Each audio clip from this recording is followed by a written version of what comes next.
இதெல்லாம் விடு. பக்கத்துல பாண்டிய மாமா பத்மான்னு ஒருத்தி இருப்பா. அவ பாக்குறதுக்கு பலன்னு இருப்பா. ஆனா என்ன, நான் தான் அவளை பார்க்க மாட்டேன். ஏண்டா? ஏன்னா அவ என்னைய பார்க்க மாட்டா.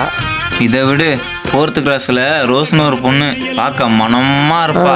பசங்களாம் பார்க்க திருவாளைவாங்க. ஆனா நான் அலைய மாட்டேன்ல. ஏண்டா? ஏன்னா அவதான் என்ன கண்டுக்க மாட்டாளே.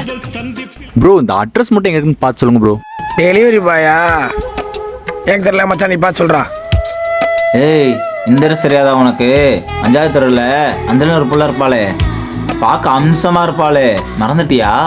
அட ஆமாண்டா, நேத்தான வீடு மாறினாங்க. எல்லாத்தையுமே ஆன்லைன்லயே ஆர்டர் பண்ணிடுறாங்க. ஏய், அவங்க அப்பையும் போலீஸ்காரன், அண்ணனை வேற வெளியூர்ல படிக்க வச்சிருக்கான். அப்புறம் ஆன்லைன்ல போட மாட்டாளா? நானும் அவளை பார்க்கணும் தான் நினைக்கிறேன். தக்காளி பார்க்கவே மாட்டா. ப்ரோ நானும் அந்த வழியாக தான் ப்ரோ போறேன், வரீங்களா பார்க்கலாம்?